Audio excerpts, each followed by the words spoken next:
As we accept immigrants, what should be the interrogation to determine whether they're here to integrate and accept our rule of law or harbor the sentiments of Sharia law, realizing that we may need labor, that we may want to have open borders to encourage immigration because it has benefited the country to some extent, although at the moment we're questioning that.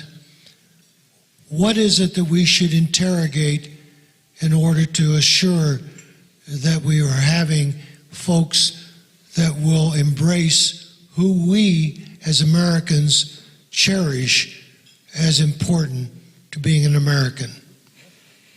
Thank you for that incredibly important question, which I think is in the mind or on the mind of every American who's paying attention.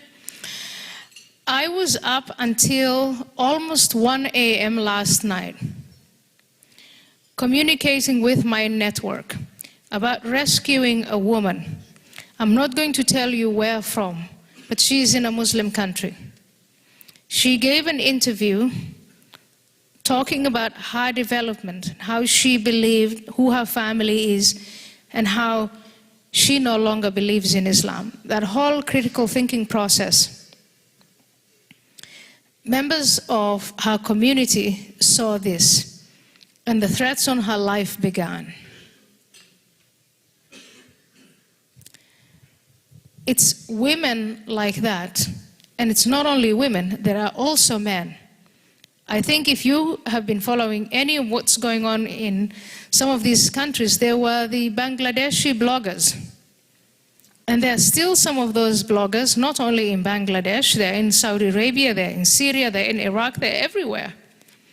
And these are people, individuals, who are taking the time to think through these things like I did. And some of them reach the conclusion that, yes, the principles of freedom that dignify the human being and establish and preserve the rule of law are superior to Sharia law. These are the people that we should be giving refuge. These are the people we should embrace. These are the people we should partner with.